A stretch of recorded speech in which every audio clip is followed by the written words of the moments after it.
Hey, welcome into the Monday Mirror edition of Main Street Sports Today, presented by the Tennessee Orthopedic Alliance of Columbia. That's Wade Neely. I'm Maurice Patton. We're coming to you from the campus of Zion Christian Academy, site of their inaugural Martin Luther King Day Classic. They've got 6 basketball games going on here that started at 11 a.m. So we are getting ready for Game 3, the final game of the girls portion, as Lead Academy out of Nashville and Wayne County are going to be tipping it off here in just a few minutes. Like I said, we've had a couple of games that have preceded this one.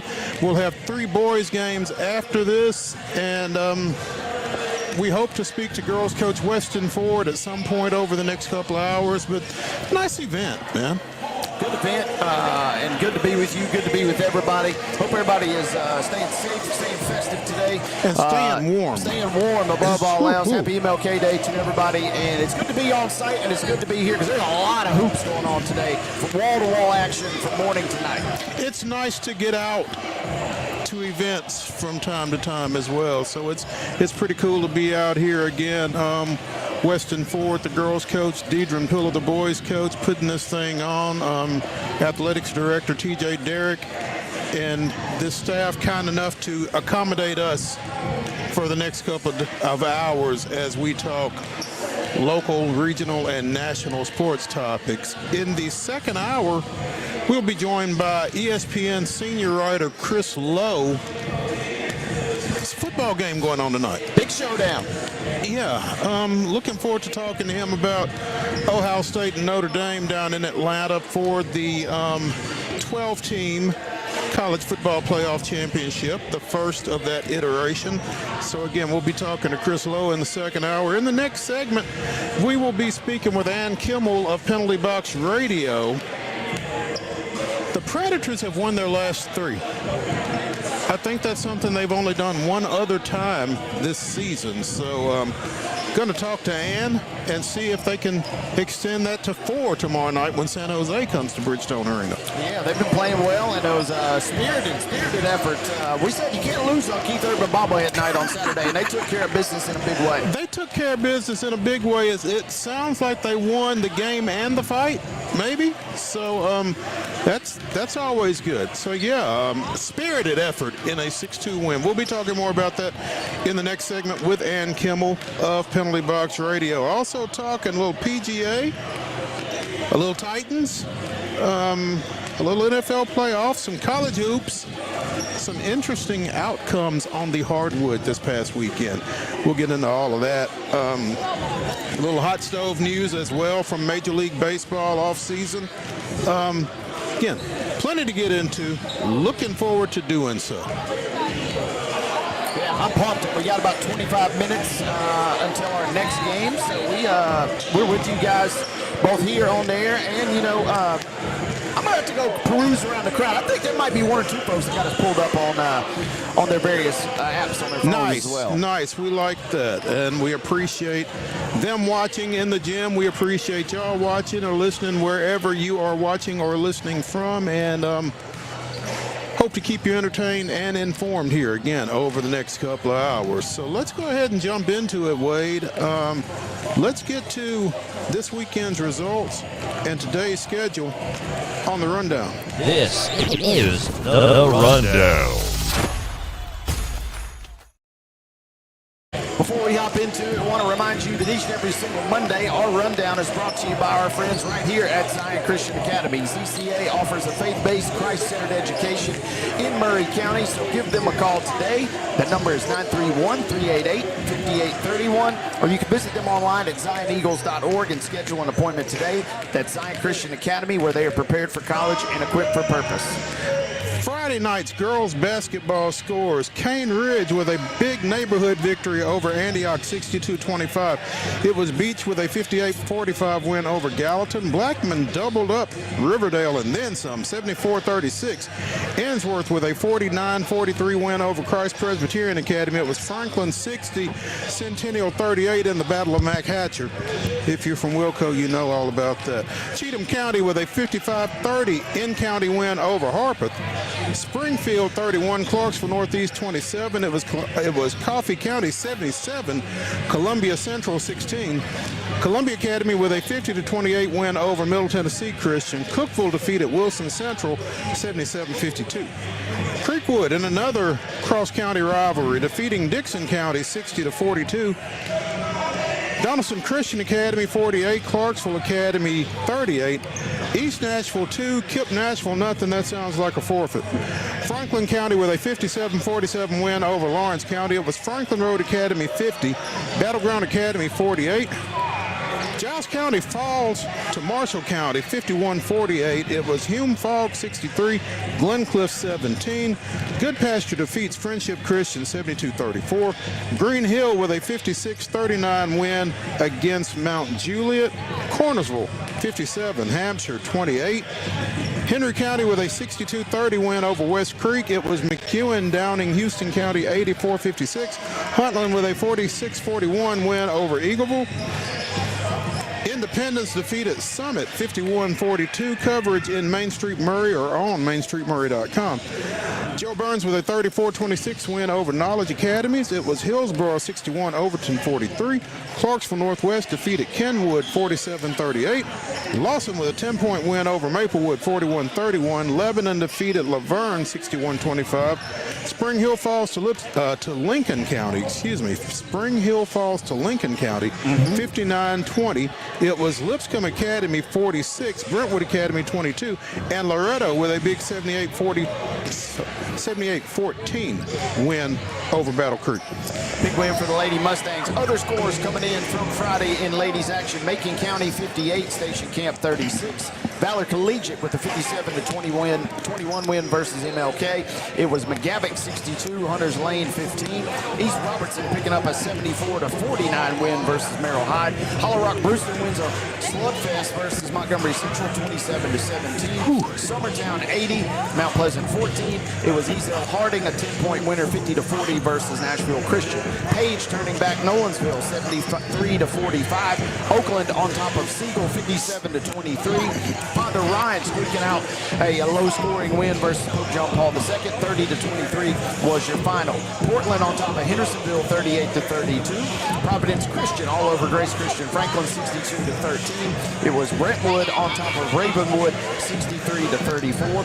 Richland picked up a victory via forfeit versus Santa Fe.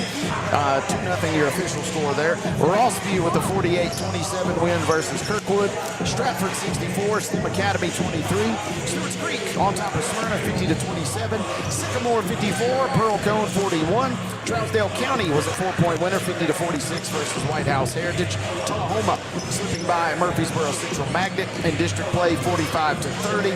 Watertown cruising versus Monterey. It was 61-19. Liberty Creek was a 40-29 winner versus Westmoreland. Greenbrier on top of White House 53-42. And from the spot right here, it was Zion Christian defeating Lancaster Christian 35-29 was your ladies' final. Boys basketball action from Friday night. Beach with a 62-54 win over Gallatin. I'm having trouble reading. That's not good. Blackman 54, Riverdale 26. It was Ensworth 79, Christ Presbyterian 53. Franklin with a 57-35 win over Centennial. Harpeth downs Cheatham County 51-39. Springfield with a 67-56 win over Clarksville Northeast. Coffee County in a close one defeats Columbia Central 56-52. Columbia Academy with a 71-48 win over Middle Tennessee Christian. Cookeville in a close one 56. Wilson Central 55. Davidson Academy 50. Mount Juliet Christian 34. Dixon County knocks off Creekwood 58-54. East Nashville 65. Kip Nashville 24. Lawrence County with a 44-36 win over Franklin County. It was Battleground Academy 75, Franklin Road Academy 69. Marshall County defeats Giles County 73-61. Hume Fogg gets Glencliff 74-27. Good Pasture 71, Friendship Christian 60. Mount Juliet with a 53-49 win over Green Hill. Cornersville 63, Hampshire 29. Henry County with a 68-60 win over West Creek. It was Houston County 76, McEwen 71. Other boys scores from Friday night. Got a lot of them to get to, so we're scooting along. It was Eagleville 70, Huntland 26, Independence 50, Summit 42. Joe Burns all over Knowledge Academies 80-49 was your final there. Hillsboro on top of John Overton 63-48. Lawson was a 54-40 winner versus Maplewood. It was Laverne 62, Lebanon 48. Lincoln County with a nice win 67-51 versus Spring Hill. Brentwood Academy 67-65 over Lipscomb Academy. Loretto flirting with 100. They put up 90, defeating Battle Creek 90-22. Station Camp 70, Macon County 50. East Robertson with a 49-41 victory versus Merrill Hyde. Monterey edging Watertown 53-45. Montgomery Central 71, Hollow Rock Brewston 56, Summertown squeaking out a 4-point victory versus Mount Pleasant 61-57 was your final score in that showdown. Nashville Christian 81, Easel Harding 79, Nolansville was a winner 56-40 versus Page, Seagull on top of Oakland 59-51, Pope John Paul II 65, Father Ryan 52, Hendersonville on top of Portland 37-34, Providence Christian all over Grace Christian Franklin 80-40, doubling them up in that blowout victory there. Ravenwood defeating Brentwood 50-46. Santa Fe slipping by Richland. Good game in Friday night in Linville. It was 68-54 final there. Kirkwood 56, Rossview 51. Stewart's Creek was a 69-57 winner versus Smyrna. Other scores: White House Heritage on top of Trousdale County 63-17. Tullahoma cruising versus Murfreesboro Central Magnet 77-42. Webb School defeating University School of Nashville 60-49. Liberty Creek with a 58-39 win versus Westmoreland. White House 74, Greenbrier 52, and our final boys score, save the best for last perhaps, it was Zion Christian 73, Lancaster Christian 72. Lone NBA score over the weekend Mo's, the Grizzlies scoring 140 as they defeated the Spurs back on Friday night, 140-112. There we go. Girls basketball action from Saturday. Brentwood with a 72-55 win over Bartlett. It was Union City 60, Davidson Academy 47. Lipscomb Academy defeated Father Ryan 44-32. Riverdale down Lead Academy, who we're getting ready to see here in just a bit, 53-26. Lebanon defeated Wayne County, who we're getting ready to see here in just a little bit, 68-28. Webb School with a 64-45 win over Wilson Central. And this is a women's basketball score, so we'll hang on to it for the moment. In boys basketball action on Saturday, Father Ryan with a 61-47 win over Lipscomb Academy. It was Lead Academy 54, Riverdale 46. Hillsboro 69, Montgomery Bell Academy 58. Nolansville defeated Clarksville Academy 57-48. Pope John Paul II 75, Cane Ridge 60. Women's college basketball from the weekend. Union defeats Trevecca 77-59. Eastern Illinois with a 67-54 OVC win over Tennessee State. Lipscomb defeated Queens 87-73. Western Kentucky stopped Middle Tennessee State's 33-game Conference USA win streak, defeating the Lady Raiders 63-58 in Bowling Green. Belmont with a 74-60 win over Northern Iowa. It was Jacksonville 65, Austin P 61, and Lindsey Wilson defeated Cumberland 69-67. Roll into your men's basketball action from the weekend. Belmont was a winner 85-82 versus Evansville. Vanderbilt slipping by Tennessee by the slimmest margin, 76-75 in Memorial Gym. It was 84-65 favoring TSU, who knocked off Eastern Illinois. When TSU defeats Western Kentucky in men's action 71-57. Lipscomb was an 88-60 winner versus Austin P. Lindsey Wilson 84, Cumberland 75, UT Southern edging Oakwood 83-74. Union defeating Trevecca 86-83. We mentioned earlier, and we'll mention again, the Preds defeating the Wild 6-2. NFL scores from Saturday: the Chiefs knocking off the Texans 23-14, and the Commanders defeated the Lions 45-31. That takes us to Sunday. The Lady Vols fell, much like the men on Saturday, by 1 point in Memorial. It was Vanderbilt 71, Tennessee 70. NFL scores from Friday night: Philadelphia defeating LA 28-22, and Buffalo turning back the Ravens at the death 27-25 to cap your weekend scores. Again, here at the MLK Day Classic at Zion Christian Academy. East Hickman's girls defeated the host Lady Eagles 71-30. It was Richland defeating the Tennessee Heat 70-18. And again, we are getting ready to tip off Wayne County and Lead Academy here in about 15 minutes. That'll be followed at 4:15 by boys action, East Hickman and the Tennessee Heat. At 6 o'clock, you've got Wayne County and Lead Academy. And in the 7:45 nightcap, it is Richland and Zion Christian in boys action. Doubleheader basketball action tonight across the mid-state, starting with the girls at 6. It'll be Harpeth at Battle Creek. Joe Burns goes to East Robertson. Donaldson Christian will be at Goodpasture. Clarksville Academy will be at Nashville Christian. Trousdale County visits Westmoreland, and Grace Christian of Franklin is hosting Webb School. In the association, Minnesota will be at the FedEx Forum. Well, no, they are at the FedEx Forum now. That was a 1 o'clock tip, as Minnesota and the Grizzlies are doing battle. And it is Minnesota 34, Memphis 26, with just under 8 minutes remaining in the first half there. You can see that one on TNT if you'd so choose. College football, 6:30 tonight, ESPN. The season officially comes to a close as it's Ohio State and Notre Dame at Mercedes-Benz Stadium in Atlanta with a national championship on the line. You can see it on ESPN. Ladies and gentlemen, that is your rundown.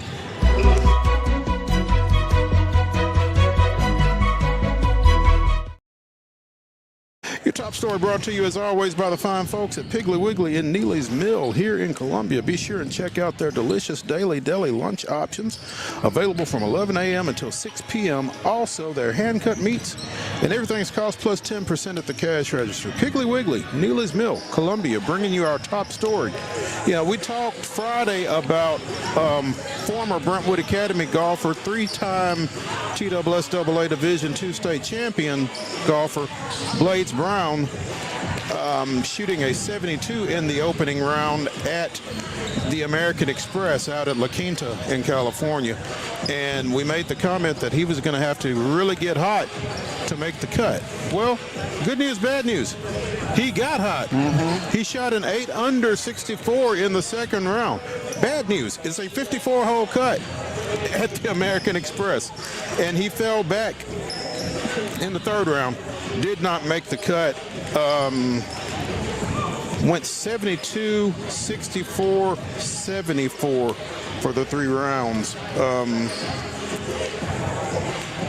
Played the final 5 holes in 4 over on Saturday to fall short. Again, 6 under 210, 3 strokes off the cut line there. But, you know, you'll take that 64. It's a nice little showing in your first professional tournament on the PGA Tour. Yeah, he had a great showing. Obviously, had much bigger dreams, and a solid enough showing, but obviously the competitor that he is, he's going to be frustrated. And got off to a pretty fast start, even in round 3, birdieing 3 out of his first 5 to get cranked up. But as things kind of turned, they really kind of turned south. As you mentioned, some bogeys down the stretch, including a double on the par 3 17. So tough way to finish for Blades. It was a unique tournament. You mentioned 54-hole cut. You played on 3 different courses. So, you know, maybe you just chalk it up to the stadium course, which maybe got his number on Saturday. But he was playing very, very well, and a good showing for Blades Brown. Stadium course, I believe, is the toughest of the 3. So poetic, right? Yeah, they couldn't throw him a bone and give him the easier one on Saturday. Apparently not.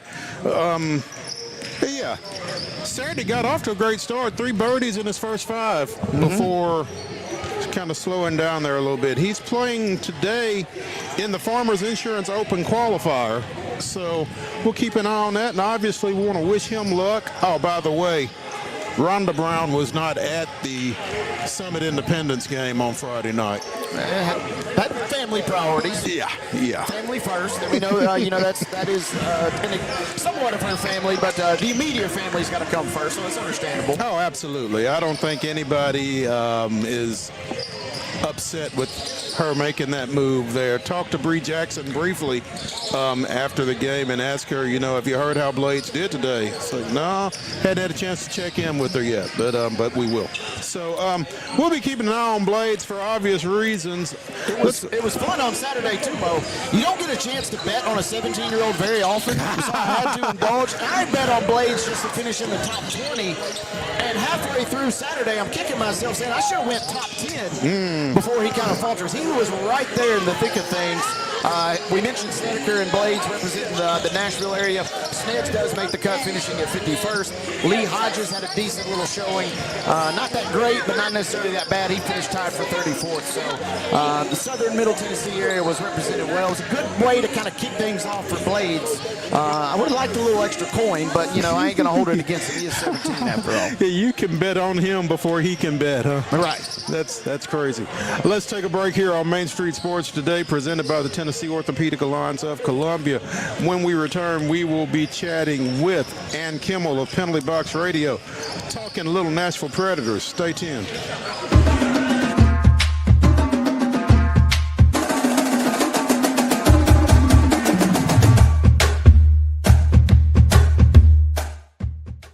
Whether you're an athlete or a weekend warrior, when it comes to your performance, don't settle for anything less than excellence.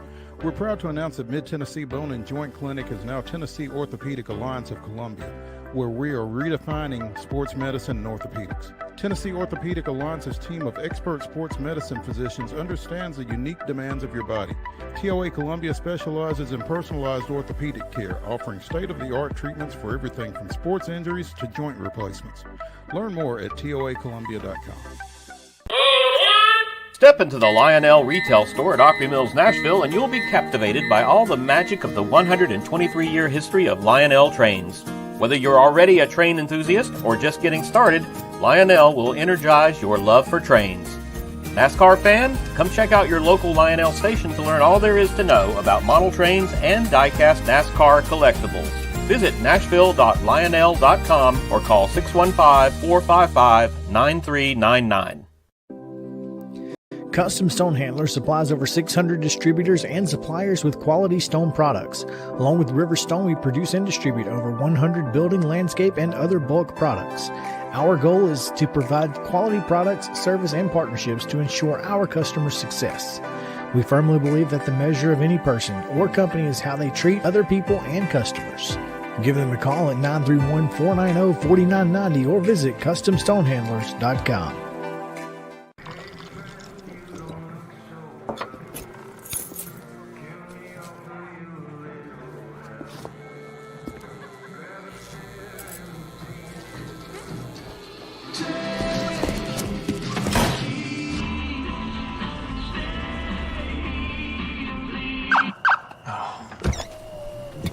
You're seeing the signs too, right? What signs?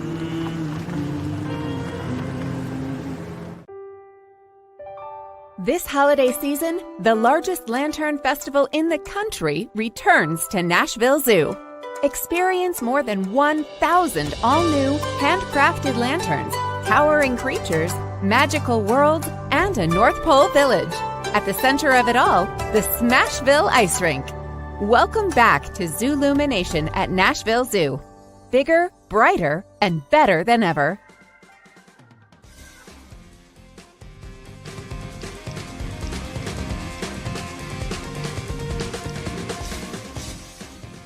To Main Street Sports Today, presented by the Tennessee Orthopedic Alliance of Columbia. I'm Maurice Patton, that's Wade Neely, and we are coming to you from the inaugural Martin Luther King Day Classic at Zion Christian Academy. Again, we've got Wayne County and Lead Academy getting ready to tip off a girls basketball matchup here in about 5 minutes, followed by some boys action for 3 games. And we'll get you caught up on that later in the show. Right now, we are joined by Penalty Box Radio's Ann Kimmel, talking a little Nashville Predators, because Saturday's 6-2 win over visiting Minnesota was the Preds' 3rd straight I think they've only won 3 in a row one other time this season. So it's a good time to get Ann on, especially in light of all of the struggles that we've had to discuss with Ann over the course of this season. So, Ann, thanks for coming in with us. Thanks so much for asking me on a day where I get to talk about a win. Yeah, that's a lot more enjoyable, a lot more comfortable for all of us, I think. And you know, as Wade said on Friday when we were talking about Saturday's game, you know, you can't lose on Keith Urban bobblehead night, right? Oh gosh. No, just wait till Jelly Roll bobblehead night, and the pressure's really on. And I was going to ask you what you liked about Saturday, but I mean, 6 goals kind of speaks for itself. But, you know, that said, what did you like about Saturday night? I think Saturday night was probably the best effort we've seen this team all season long. They've gotten some wins where they started slow and built up and played a good second half of the game. But then they've also had games where they started really hot and lost it. So this was a good 60-minute, more consistent performance from this team. And I think that's what you have to see more of from Nashville if you want to see them continue to rack up some wins. How impressive was it? And obviously 3 in a row, matching that season high streak, but also an emphatic win versus a team, you know, you got a little history there with the Wild, and you certainly don't want to drop that one at home. The immediate question has got to be, you know, how do you continue this momentum, and what signs did you see Saturday that leads you to believe you could continue this momentum heading up into tomorrow night's showdown? I think that's a fair question. You know, they have won 3 in a row, one other time, and you really felt like maybe this was the page turning for the Nashville Predators, and it wasn't. But I do think there are some positive signs that we saw. First of all, you're seeing your best players play their best. You're seeing Philip Forsberg scoring. You're seeing Steven Stamkos scoring. You're also getting depth scoring. We saw that Saturday night with Colton Sissons and Brady Shea and Fedor Svechkov. So you're not only seeing your best players play their best, but they're getting goal support as well from further down in the lineup. And I think Nashville just needed to see that if they do things the right way, eventually they will get the results. They sure haven't for most of this season, but I do think there is potential for this team to build on this. They've got some games coming up against teams that could be what we hate to call trap games.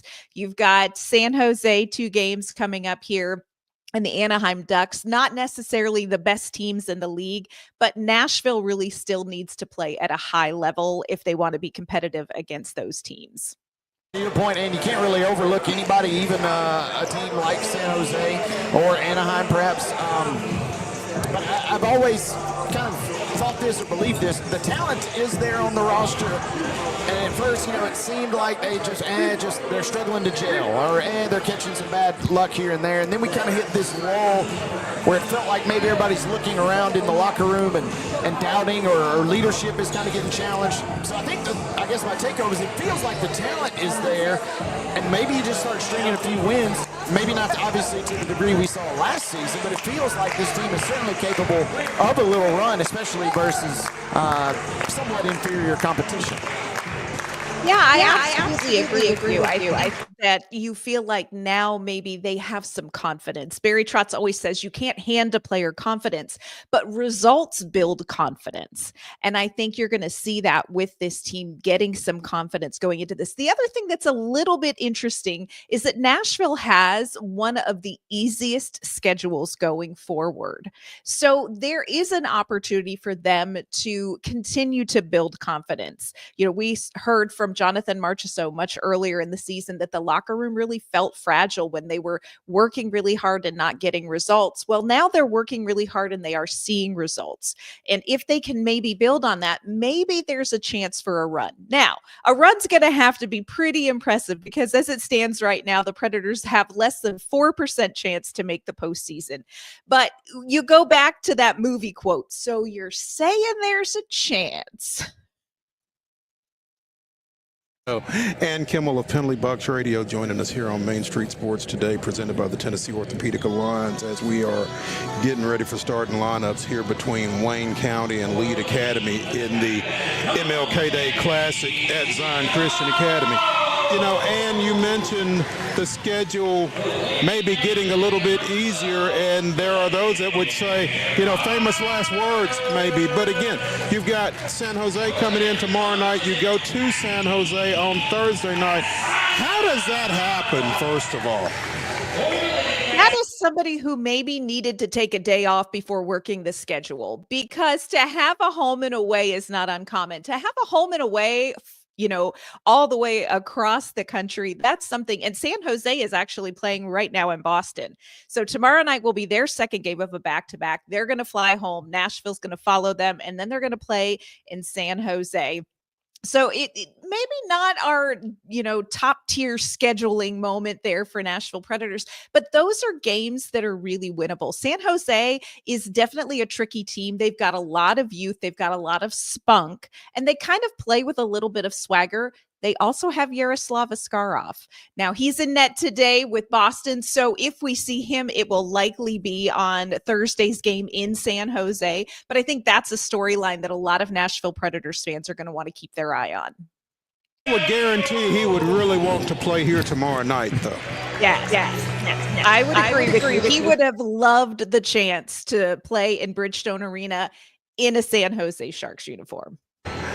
That's, we talk about a little bit of the history between the Wild and the Preds. I would imagine that situation suddenly creates a little history between the Sharks and the Preds, or a little more history between the Sharks and the Preds.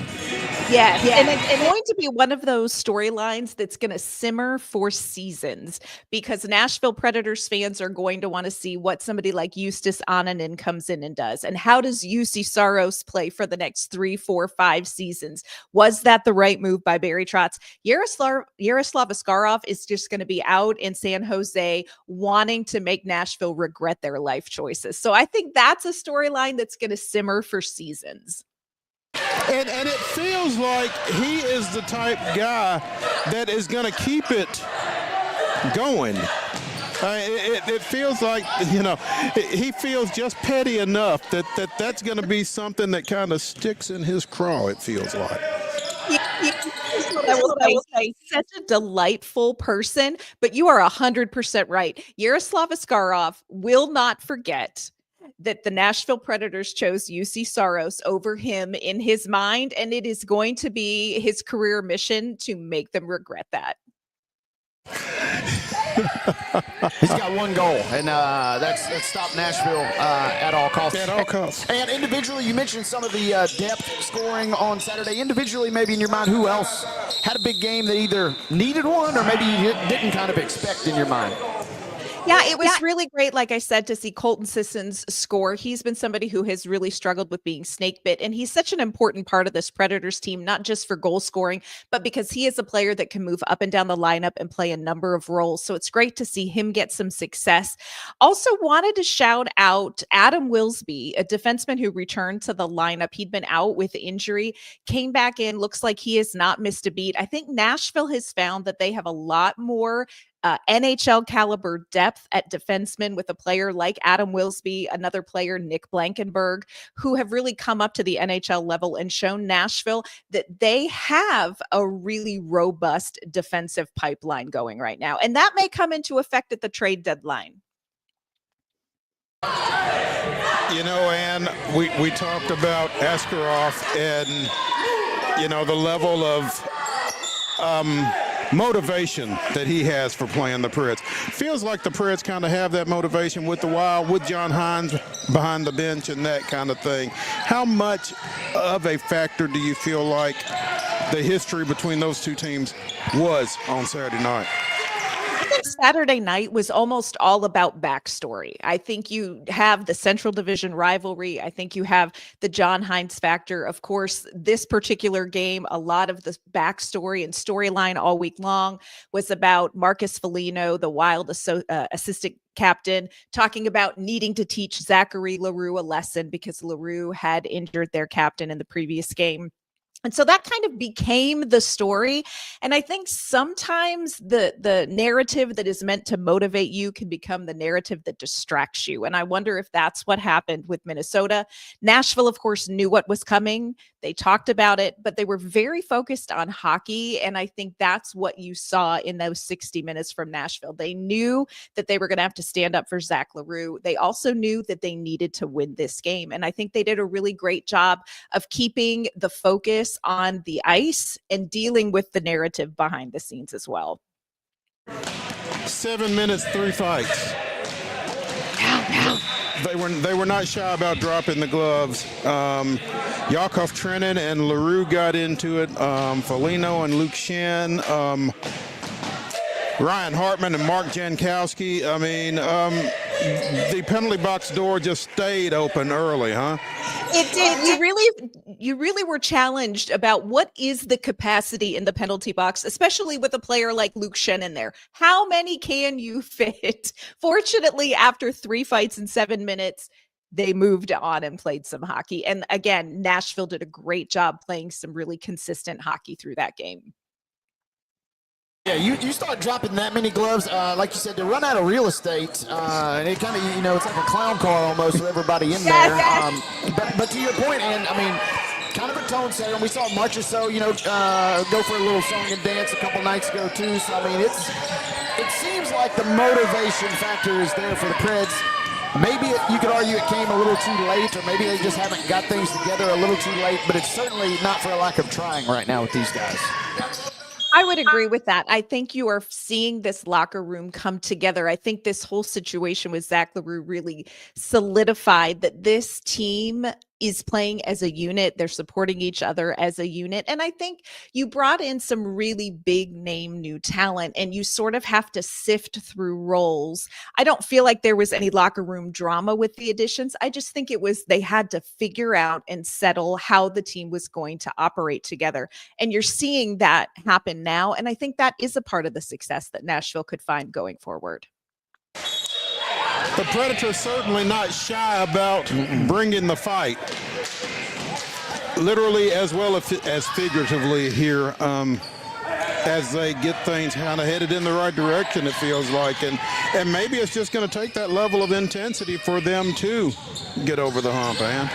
Yeah, I think that, you don't want hockey to be all about fighting, but there is an element of team unity in that. There is an element of I've got someone's back. There is an element of everybody play your role. Andrew Brunette had a really interesting comment after the game. He said everybody did what they needed to do to support the team. For Luke Shen, that was dropping the gloves. For Philip Forsberg, that was scoring 2 goals and putting the team on their back. So when you have everybody pulling in the same direction and everybody on the same page, that leads to success, I think, a little bit easier. Yeah. And Kimmel of Penalty Box Radio joining us here on Main Street Sports today.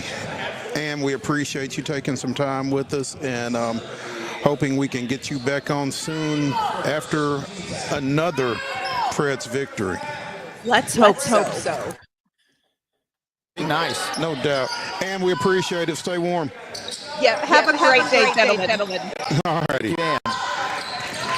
Hey, when we continue here on Main Street Sports today, presented by the Tennessee Orthopedic Alliance of Columbia, let's talk a little football of the professional sort. Stick around after this.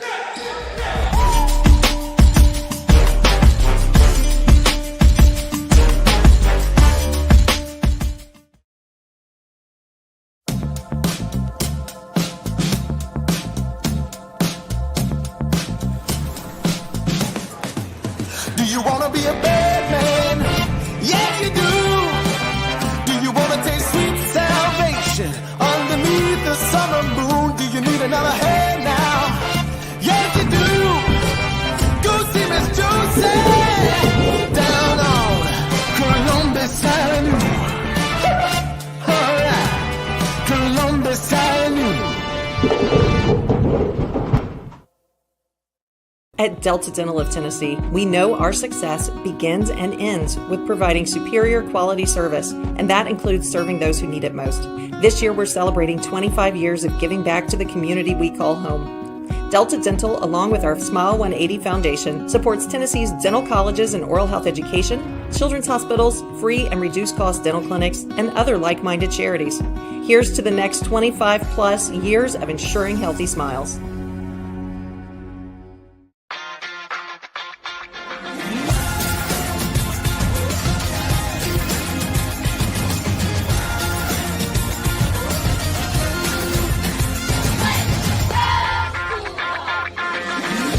Whether you're an athlete or a weekend warrior, when it comes to your performance, don't settle for anything less than excellence. We're proud to announce that Mid-Tennessee Bone and Joint Clinic is now Tennessee Orthopedic Alliance of Columbia, where we are redefining sports medicine and orthopedics. Tennessee Orthopedic Alliance's team of expert sports medicine physicians understands the unique demands of your body. TOA Columbia specializes in personalized orthopedic care, offering state-of-the-art treatments for everything from sports injuries to joint replacements. Learn more at toacolumbia.com.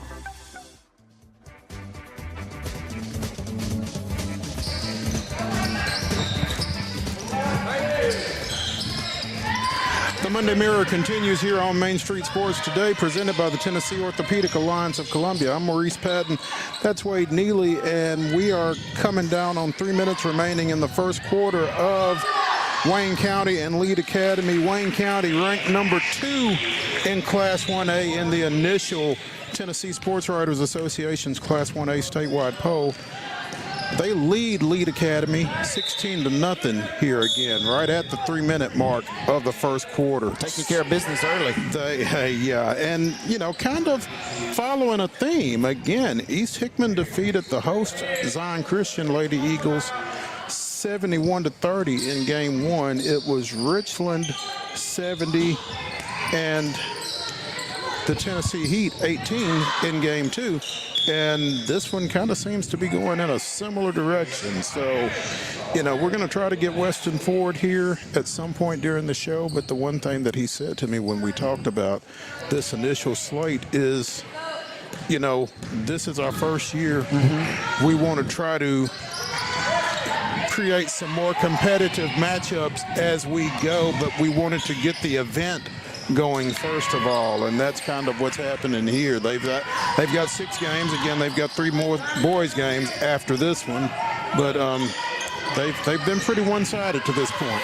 Yeah, they've been one-sided, but teams are out, teams are competing. Everybody pretty much out of school today, and everybody getting some reps in, kind of a chance to catch your breath if you've been in the slog of district play, or if you've been playing some tough competition. This is a chance to kind of get your feet underneath you a little bit. Saw that with Richland a moment ago. They got a nice win, got to get some of the younger Lady Raiders out there. So top to bottom, great event, and like you said, you just got to get the thing started, and then you can start tinkering with it. You don't know what to fix until you start launching this thing, so they've done a good job thus far, and we're glad to be here. If you build it. There you go. Mike Borgonzi hoping to build something here in Nashville as the new general manager of the Tennessee Titans. We spoke to this briefly on Friday, and it has been made official, obviously. But now the talk is Borgonzi going to be raiding his former team's roster? There's an article on Titansize.com of 3, prospective free agents that the Titans might want to consider bringing in, or in at least one case, bringing home. Right guard Trey Smith is a free agent at the end of the season. Played his high school ball at University School of Jackson, played his college ball at the University of Tennessee, and everybody in the league had a shot at him before Kansas City finally drafted him, I think, in the 3rd round. So he has certainly panned out for them. Not sure how much Borgonzi had to do with that, but, if this is a guy that has some affinity for the new GM, has some affinity for the possibility of playing back a little closer to home, hitting free agency for the first time, certainly a spot of need for this team. Absolutely, and this is this would be a dream situation, right? You made a a shrewd bit of business on the offensive line when you bring in a guy like Cushenberry last year, who is pretty highly regarded. But if you can land him, you do a little bit of everything with this move if you're the Titans and if you're Borgonzi. And you hate to say it, but you don't have to play this card, but it certainly helps the fans.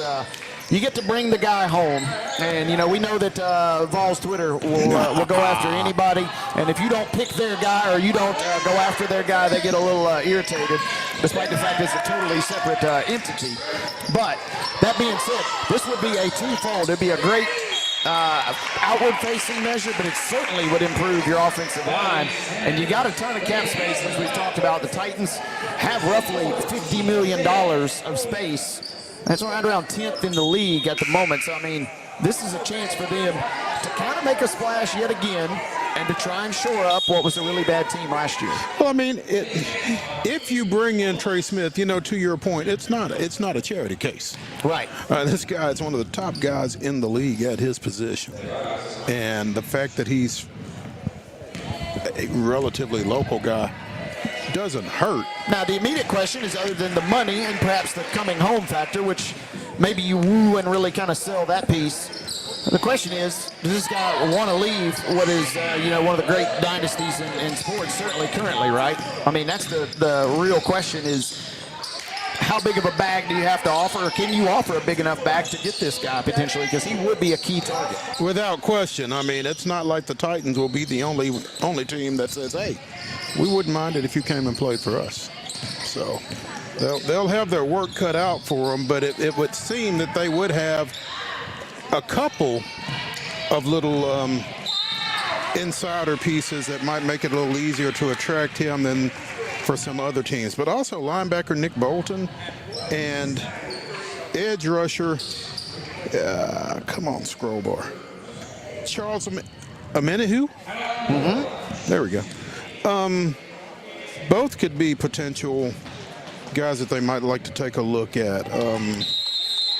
He's been out with or was out for a lot of this season with a torn ACL from last year, but might still be a guy who could be a factor on the edge for the Titans. And obviously linebacker has kind of been a revolving door for the Titans this past couple of years, and Bolton might configure in and help there. 4-year rookie contract coming up after having 100 tackle seasons each of the last 3 years. So definitely, again, another guy worth a look. You don't necessarily get the hometown discount with him, but he's a guy that would fit given the Titans' shortcomings.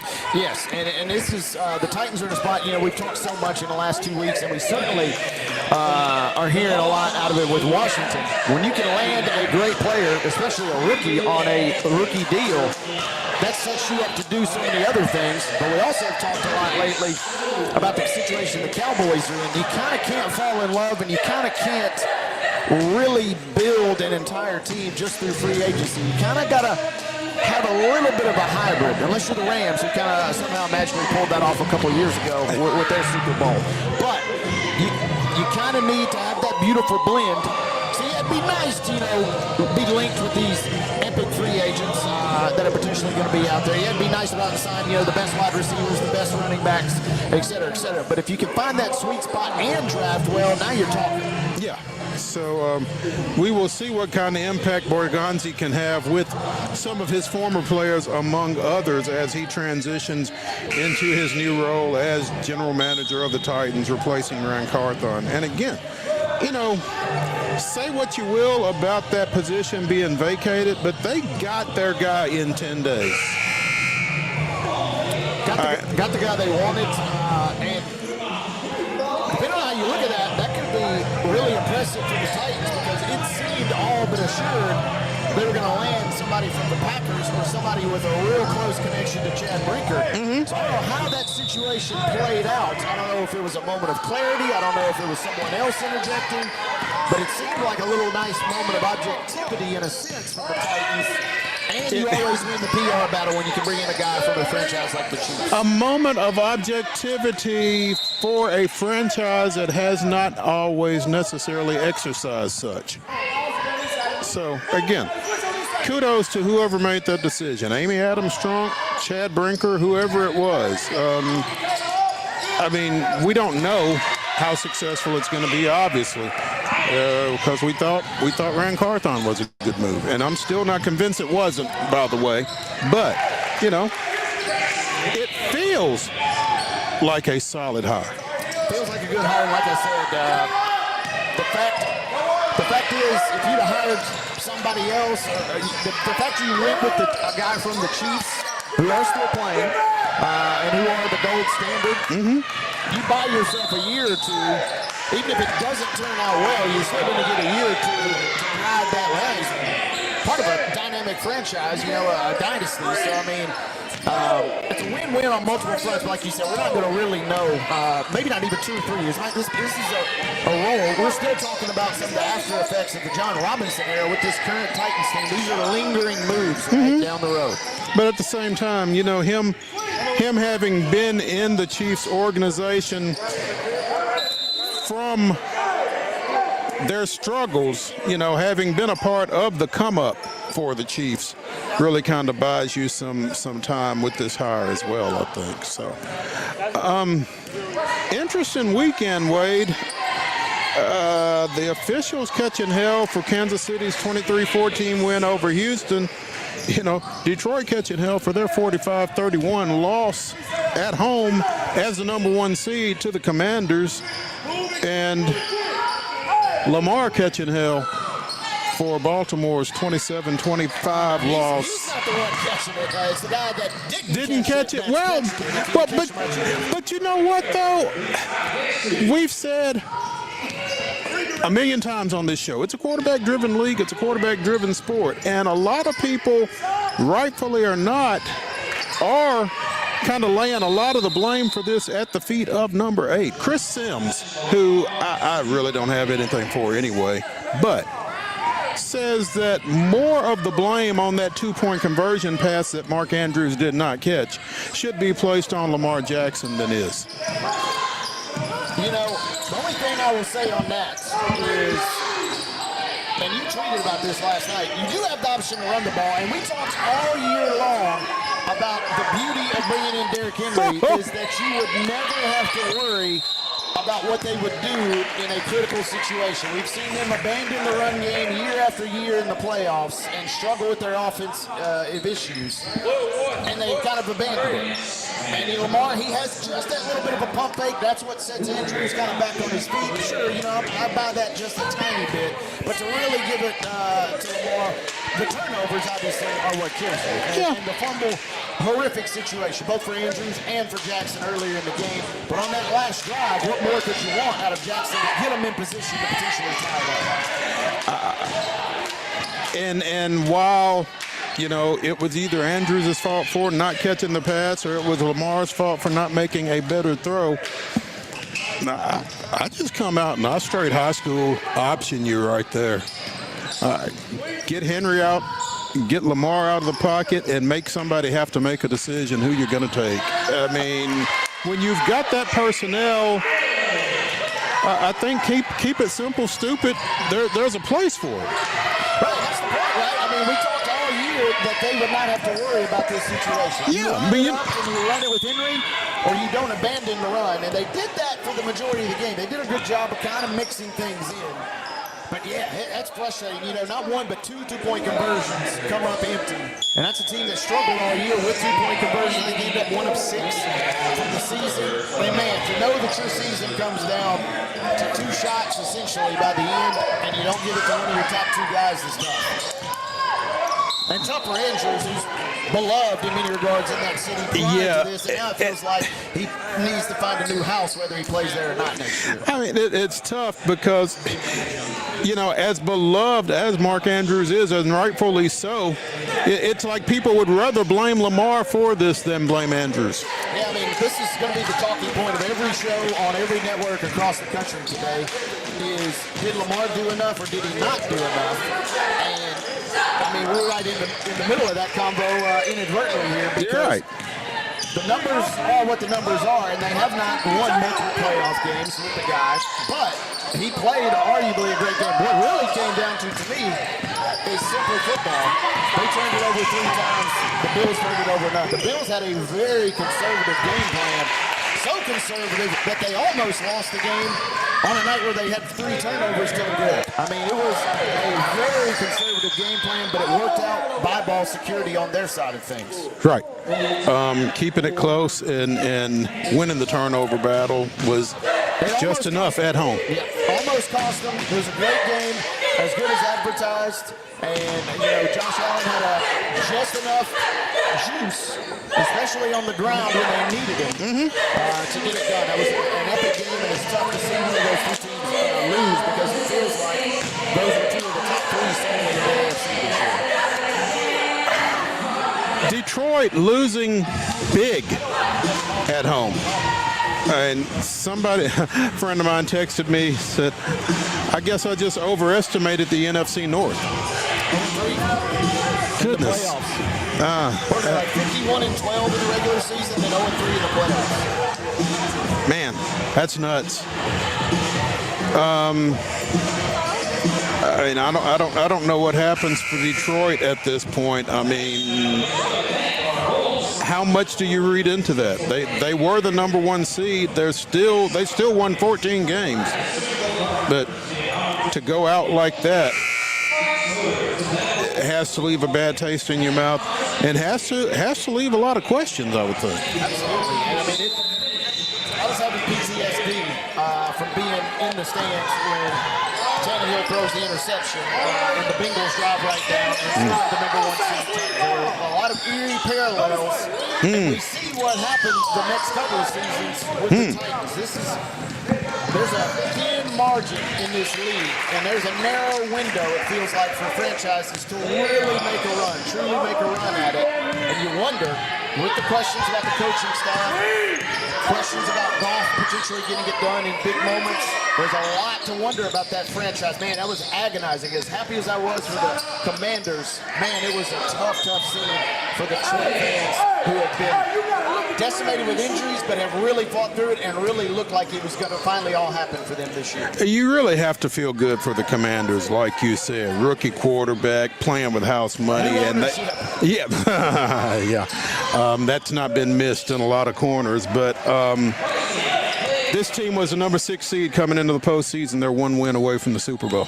Crazy, right? And what was the stat? The only team now that has not advanced to the NFC Championship game since 1995 is the Dallas Cowboys. The Commanders were last on that list. They get in. It was a great effort by them. You talked about it a lot on the show last week. How would Detroit be able to slow down Daniels? How would they be able to contain the offense? The answer was they weren't. Right. And yes, they got destroyed all year long, not even Saturday night, even though they suffered a couple there. They were riddled with injuries, but that's what happened. That's part of the game. And they did not have the answers. Couple real uncharacteristic mistakes. 12 men on the field penalty right near the goal line. I mean, it was just a very uncharacteristic performance from those guys on Saturday night. We've probably not talked enough, haven't talked at all. Philadelphia 28, Los Angeles 22, and Saquon with that 78-yard run late to put it on ice for the Eagles. If you were a Giants fan, right about then, you just started punching air, right? Poor Giants, right? The Giants, that's got to be demoralizing. Not only do you see Barkley go off, you see Daniels going off, and you're wondering, where do we fit in this division? And we had a crack to keep one of those guys and potentially grab one of those guys. And it was a tough scene. But yeah, credit to the Eagles. Snow falling down, playing, just enough. Said it'd be ugly on the show last week, and it was ugly, but they had just enough goods. Even when it looked like the zombie Rams were kind of going to sleepwalk somehow back to victory, they had just enough answers. It helps when you got a guy like Barkley who was magnificent, 200-plus yards rushing alone. Hurts didn't have to put up crazy numbers, and credit to the coaching staff for Philadelphia not forcing the issue when you're feeding a guy like Saquon the other night. Wade,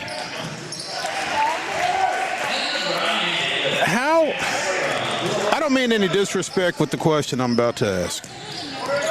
How does 4 seasons as a coach at the football championship series level qualify one for an NFL head coaching position? 2 ways to answer this. Okay. First answer, Rooney Rule. Second answer, you got a little something up your sleeve down the road, whether that's not necessarily directly hiring the person I think you're talking about right now, or if it's something, you're trying to keep good graces. Maybe the gentleman in question has a relationship with a player or with a coach or some shape, form, or fashion. It feels like an odd situation that occurred over the weekend. It feels very odd. Eddie George, currently the head football coach at Tennessee State University, became the 17th person to interview for the Chicago Bears coaching vacancy, as they and the Jets are trying to set records for most interviews, it seems like. And they are battling each other for that distinction. But Coach George, 24-22 in 4 seasons at Tennessee State, led the Tigers to a 9-3 finish this past year, the opening round of the FCS playoffs. But this was this is his only head coaching, it's his only coaching gig, to my understanding. And again, I don't mean any disrespect. Eddie George might be a great coach. He might turn out to be a great NFL coach. I don't know.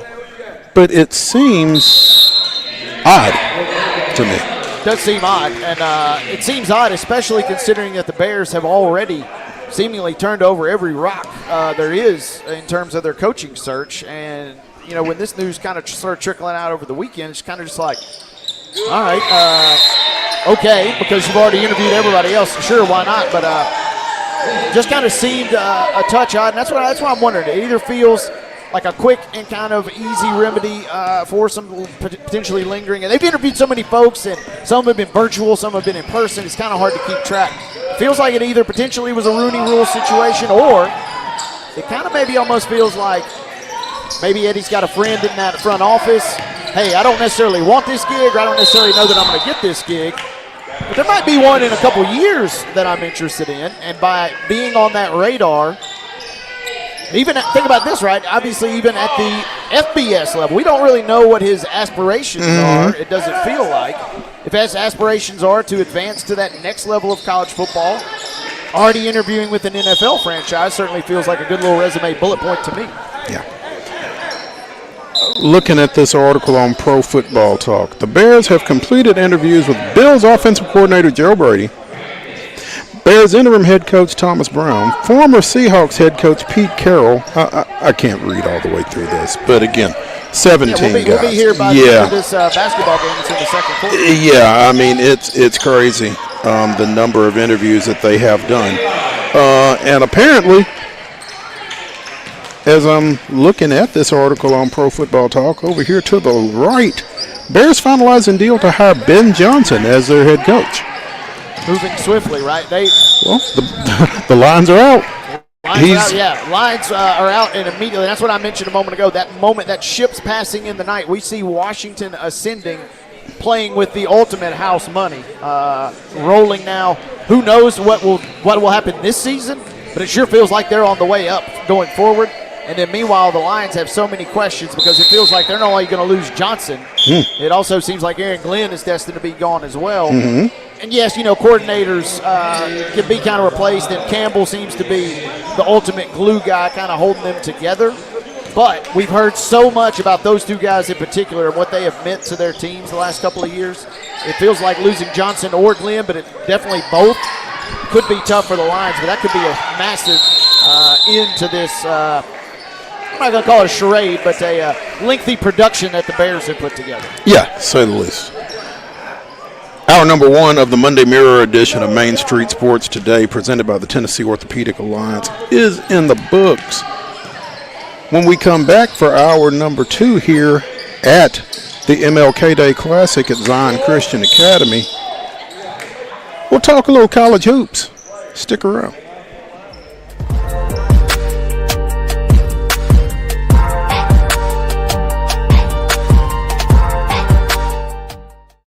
Hi, I'm Dr. Vilay Saisuka, CEO and founder of Premier Foot and Ankle Centers of Tennessee here in Murfreesboro.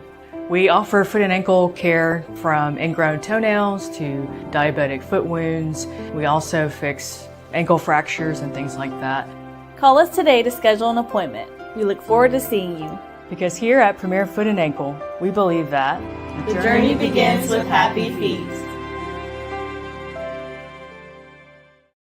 Whether you're an athlete or a weekend warrior, when it comes to your performance, don't settle for anything less than excellence.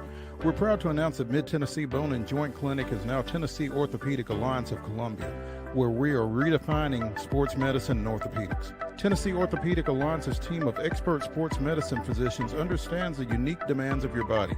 TOA Columbia specializes in personalized orthopedic care, offering state-of-the-art treatments for everything from sports injuries to joint replacements. Learn more at toacolumbia.com. Jones & Lang Sporting Goods here in Columbia has been outfitting teams, officials, and anybody else from T-ball to college for 50 plus years. Be sure and check them out at 931-388-8060 or online at jonesandlang.com. Jones & Lang Sporting Goods, the look of a winner. Zion Christian Academy, zioneagles.org or 931-388-5731. You can schedule your appointment. Go tour their campus. It is beautiful over there, and you're definitely going to want to see it. Again, it's zioneagles.org. Give them a call, 931-388-5731, and schedule your tour today. Custom Stone Handler supplies over 600 distributors and suppliers with quality stone products. Along with River Stone, we produce and distribute over 100 building, landscape, and other bulk products. Our goal is to provide quality products, service, and partnerships to ensure our customers' success. We firmly believe that the measure of any person or company is how they treat other people and customers. Give them a call at 931-490-4990 or visit CustomStonehandlers.com. Piggly Wiggly, located in Neely's Mill Shopping Center, is Columbia's locally owned and operated Cost Plus 10 grocery store dedicated to serving the community with low prices and smiling faces. Piggly Wiggly offers fresh, hand-cut meats daily as well as daily hot plate lunches from their deli counter. You're certain to see smiling faces and a helping hand when you're here at Piggly Wiggly. Come by and check out our fresh produce, high-quality meats, and more. Down home, down the street, we'll see you at the Pig.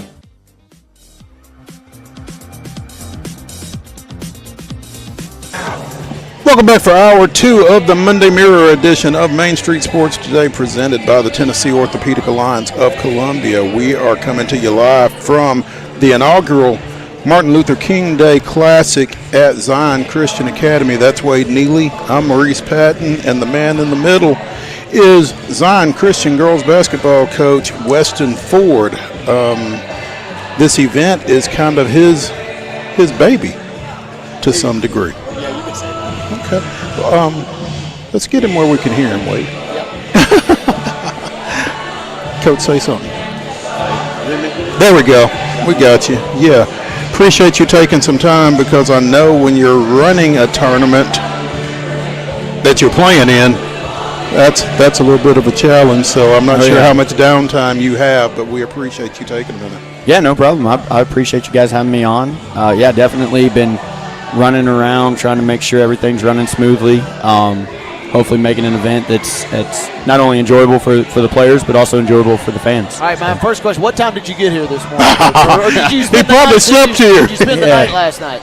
Pretty close to it. We were in here till about maybe 1:30 in the morning, and then I woke up, got here about 6:37 in the morning. So you should have stayed. I should have. We got a couch in our AD's office. He offered it up for me, so I almost took him out on it, though. Well, you'll remember that for next year, but hopefully, obviously, as we mentioned on this show, the cool thing is you're flying blind a little bit today, but the good news is you can hopefully take some notes, take some nuggets, and you can kind of start tweaking with your formula for next year, hopefully for an even better event. Yeah, absolutely. I got I'm big on organization, so I put up I got a Google sheet on my laptop that I have a tab, and I do this for every event I try to host or anything I try to do that's big pieces moving, all that stuff. I got it called 1%, trying to get 1% better for the next year we do it, and I've been keeping lots of notes on it. It's about 1,000 lines now, it feels like. So, well, again, first two games kind of one-sided. Unfortunately, in one case, that's East Hickman Get your Lady Eagles 71-30 in the opener. Richland defeats the Tennessee Heat 70-18 in game 2. And this one looking like it's headed in the same direction. Wayne County 54, Lead Academy 7, Middle Tennessee State signee, and we're both MTSU alums. So Middle Tennessee State signee Blair Bogus with 22 points here in the first half. Making Rick Insel a pretty happy camper coming off of Saturday's loss up at Bowling Green, I'd imagine. But, oh yeah, I bet he's looking at this, being like, man, I'm gonna get a stud of a ball player, because she really is. She is listed as a 6'1" guard. I don't know if she plays guard at the next level or not, but right here she certainly looks like, as Wade likes to say, she's got the goods. So. She's been impressive here in the first half as we've been watching. We're at halftime again here, 54-7 Wayne County over Lead Academy. But you talk about your Google sheet and your notes that you're taking. You know, what have you liked to this point about the first half of this event? So far, I've liked, for the most part, fans have been great, been encouraging of the teams, even though we've had some blowouts. I've also I like the structure so far. I like the fact that we got 3 girls game at the beginning. We're gonna have 3 boys games in the afternoon. I do feel like it's running smoothly. We had several college coaches come out recruiting some players. But all in all, so far I really like what we got going on here. Definitely areas we can make it better. But yeah, all in all, I think we're doing pretty good. Weston, I wanted to ask you. Mo and I were kind of talking about putting an event together like this, especially in the first season.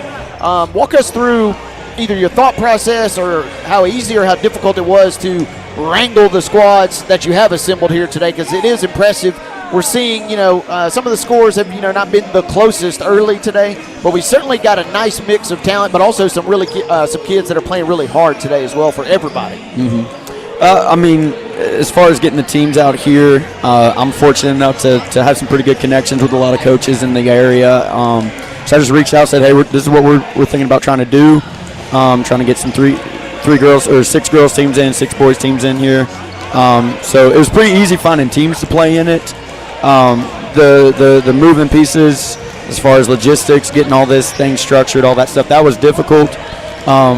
Finding a lot of parent volunteers. Our Zion parents have been amazing, stepping up, helping with concession. We got a hospitality room for coaches and whatnot. They've been great helping providing that. And we got several sponsors, Fast Stop, Culver's, Groves Electric, just to name a few that have really stepped up financially to help us out. We're very grateful for them. And they've also been here kind of doing some manual labor helping us out. So definitely, this kind of idea was born back in March of last year.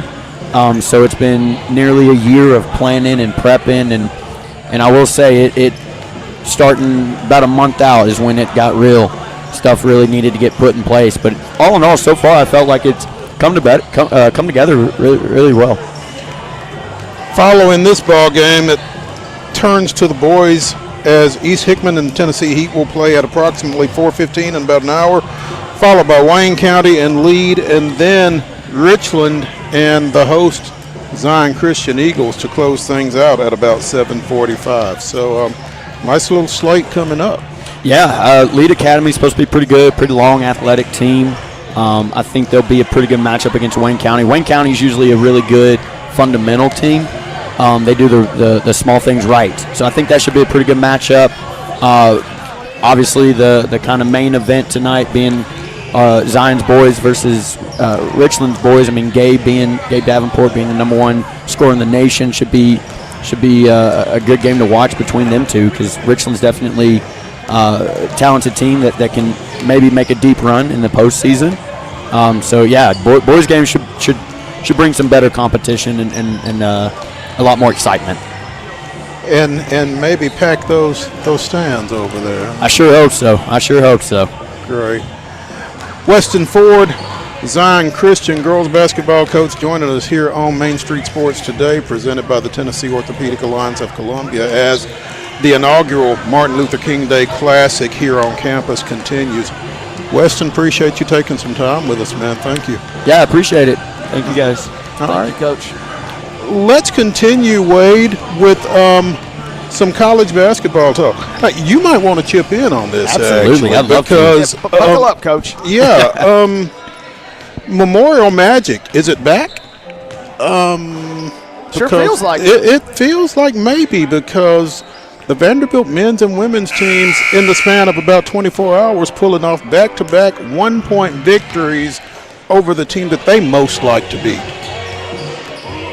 If not the teams, certainly the fan base. 76-75 over Tennessee's men, 6th-ranked Tennessee's men on Saturday. 71-70 on a putback with less than a second remaining. Again, 71-70 Vanderbilt over the Lady Vols, the 15th-ranked Lady Vols yesterday. A missed box out, huh, Coach? Kind of tough. I'm super proud, though, of Vanderbilt. I'm good friends with Shay Ralph and a few of her coaches and kind of following them these last few years. Definitely have been coaching staff that put in the work to kind of revive that Vandy girls program. So big win for Coach Ralph and her staff, and just a great job all in all by the girls fighting. And, hey, missed opportunities are the name of the game. So for Vandy to capitalize on that and be able to put it back, I mean, that's just missed opportunities turn into great opportunities for the opposing team. So, you know, folks that have been in this area for an extended period of time remember when that game was always like that. And to see it getting back to that type of drama, that type of competitive level on both ends, when you're talking about Memorial Gym, it's nice to see. I mean, regardless of who wins it, I mean, there's going to be a lot of trash talking and that kind of thing with the Vanderbilt faithful here for the next little bit. Regardless of what happens from here, they beat Tennessee, be it the men or the women. And so, you know, it's good for that game, I think, for Vanderbilt to be able to win one like that. Yeah, we talked about it, Mo, late last week for both the men, and the script was eerily similar. Obviously, the 1-point win, the hard-fought games, but the situations were oddly similar in that, you know, if Vanderbilt had lost those games, it would have been easy to say, okay, you know, they weren't technically supposed to win, or, you know, they weren't necessarily it wasn't going to be a damning or damaging loss if they did stub their toe. On the other hand, we did say that if they could pull off one, we didn't necessarily think maybe two, but if you could pull those wins off, that further kind of bolsters that resume for two programs, the Vanderbilt men and women, that appear to be trending more and more like they're going to be tournament teams this year. And I'm going to tell you something. Shay Ralph said after the game last night, we were supposed to win this game.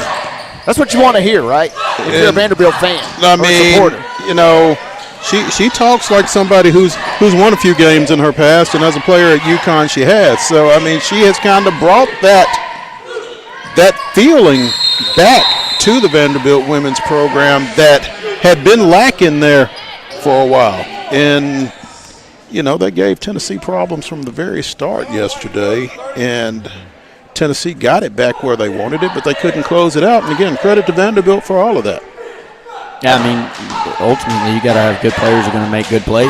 And it just seemed like Vanderbilt's girls were putting themselves in position to be able to do that. And I mean, I tell my girls all the time, and I know college coaches tell their girls all the time, like, sometimes your best players got to be better than the other team's best players. And it just felt like Vandy wanted it a little bit more than Tennessee. And, I mean, like you said, it shows on that last kind of missed box out, showed that Vandy wanted it more. They really wanted to win. And it's awesome as a women's basketball coach. It's awesome to see women's sports up in rising as they are, and a lot more fun when you have upsets. So definitely more fun. Speaking of upsets,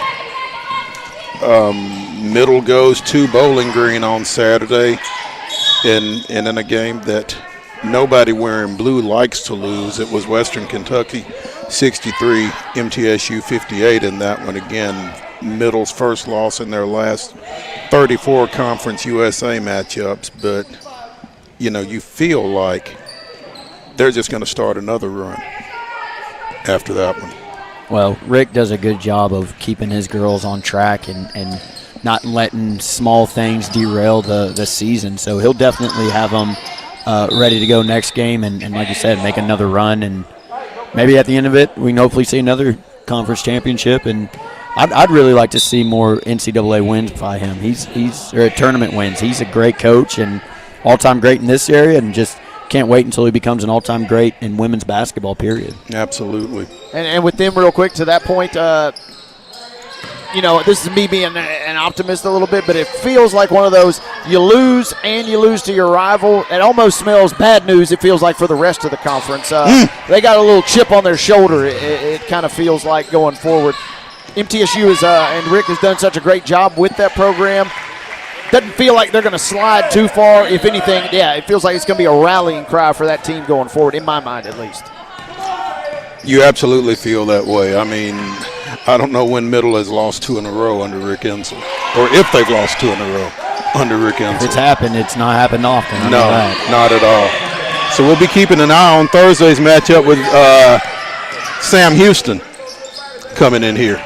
Yeah, thoughts and prayers for Sam Houston, potentially, because now not only that, if they're winning, it feels like Slick Rick might try and pour it on them a little bit if they get the chance. No, Rick would never do a thing like that. Not necessarily to run up the score. He might be doing it just to get a little extra cardio for the ladies. Hey, I'm going to really try and put you ladies through a layup line from top to bottom down the stretch, because that's how mad we were. We lost to Western in that one. Yeah. I should point out, though, Western, not exactly a horrific team. No. And, MTSU, they can certainly use this as motivation, but it was not as if they lost to the bottom feeders of Conference USA. That's a little glimmer of hope as well. I feel in pretty good shape for that one. Absolutely. Let's take a break here on Main Street Sports Today, presented by the Tennessee Orthopedic Alliance of Columbia. When we come back, we'll talk a little college football playoff national championship game with Chris Lowe of ESPN. Stay tuned.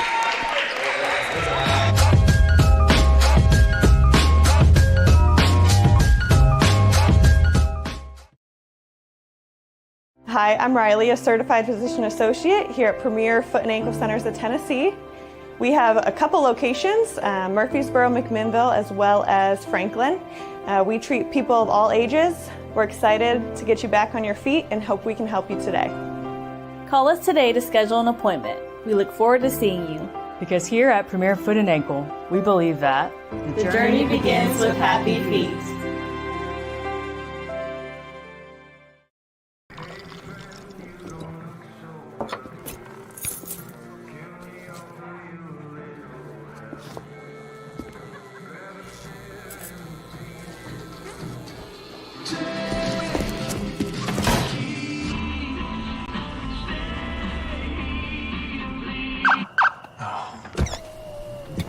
You're seeing the signs too, right? What signs?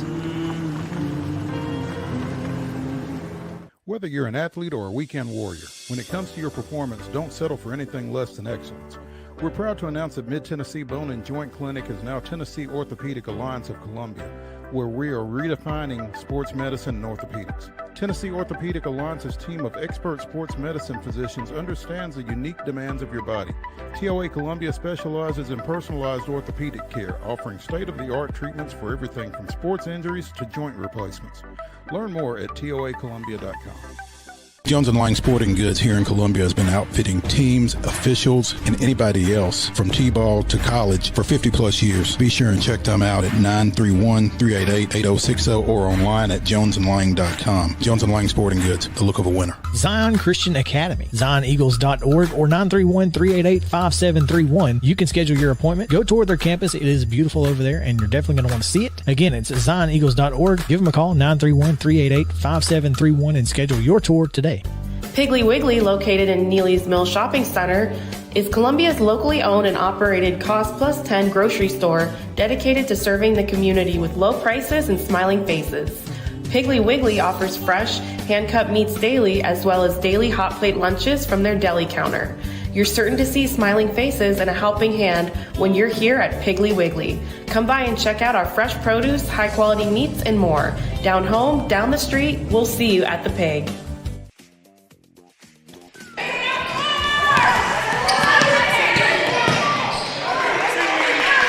The Monday Mirror continues here on Main Street Sports Today, presented by the Tennessee Orthopedic Alliance of Columbia. We are on the campus of Zion Christian Academy for their inaugural Martin Luther King Day Classic, and Wayne County leads Lead Academy 69-11 with just over 3 minutes remaining in the third quarter here in the third game. Again, East Hickman's girls defeated Zion Christian 71-30 in game one.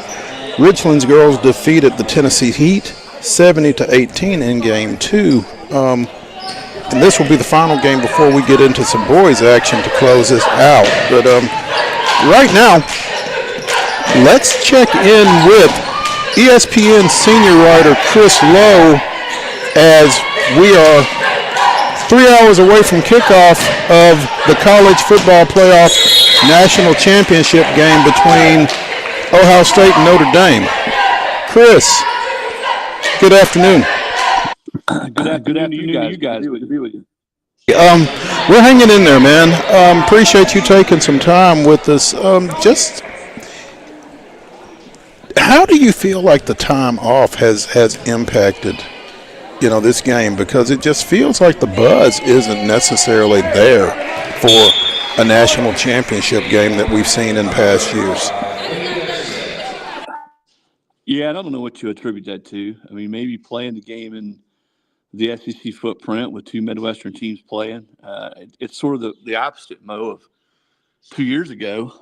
I remember seeing SEC Commissioner Greg Sankey up in Indy right before Georgia and Bama played, and I said, it was nice of you to bring the SEC championship game here to Big Ten country, and now here we have Notre Dame nestled right there in the Midwest, and Big Ten's Ohio State playing. I mean, I don't know. I think probably, it is a different feel because, the season has stretched on for so long. Both these teams are playing their 16th game, and it's almost like the playoff has been a miniature season, which none of us are used to. I mean, this is 4 games that these teams have played. You're talking about a third of the season, of a regular season. So I don't know if that has anything to do with it or not.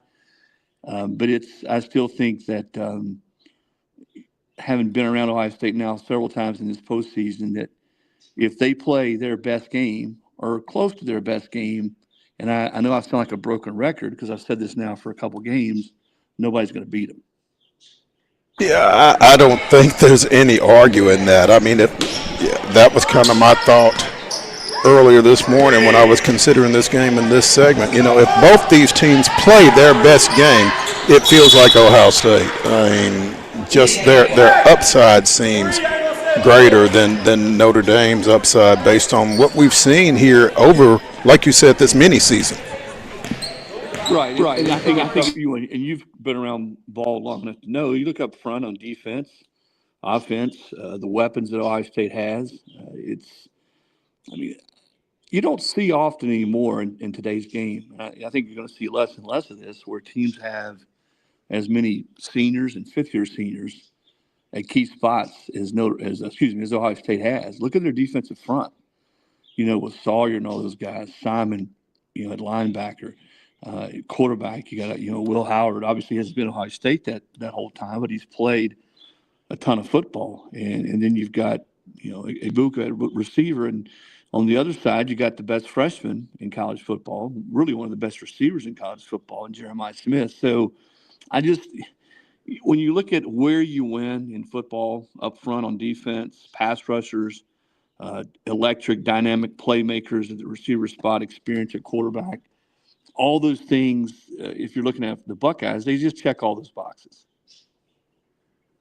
Chris, I'm with you, and I think everybody in America is probably with you when we say that, if Ohio State is playing the way that they kind of have been playing, it feels like they will certainly win the championship tonight. I guess my question would be, how bad or how far from perfect of a game does Ohio State have to play for Notre Dame to really be in this thing? They have been playing some of their better, for sure, if not maybe their best ball as of late. So I'm just kind of curious where those margins maybe lie in your mind, because it seems like OSU does need to have a little bit of an off night for the Irish to win. Yeah, we talk about all this, about Ohio State's best game.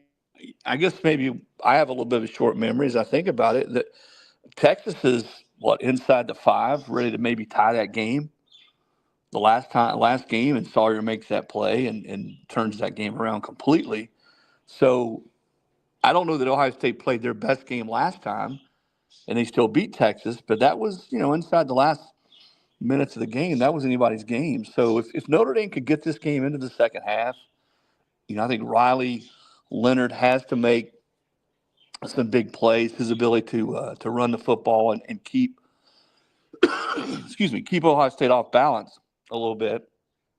And Jeremiah Love was not.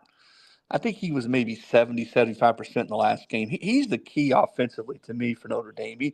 He's got to be able to make some big plays in the run game, rip off some chunk plays where Notre Dame doesn't have to just drive the football all the time. I think that's key. And then I think on defense, they've got to force Will Howard into making some mistakes. Throwing the ball up, throwing it to them, and maybe in special teams too. Remember now, Notre Dame really sort of turned that game around against Georgia. I shouldn't say turn it around, but sort of set the tone to be able to win that game with the kick return. So I think, winning the turnover battle, making something happen, not only making something happen, but winning special teams. I think that's critical. They've got to win special teams are the two things. And then making some chunk plays on offense. I just think, again, Ohio State's too good. If you're sitting there in 3rd and 6, 3rd and 7, 3rd and 8 for most of that game, they're too good up front. They've got the best safety in America, and Caleb Downs, who just is the complete and quintessential cleanup guy back there. He cleans everything up. He's a finisher.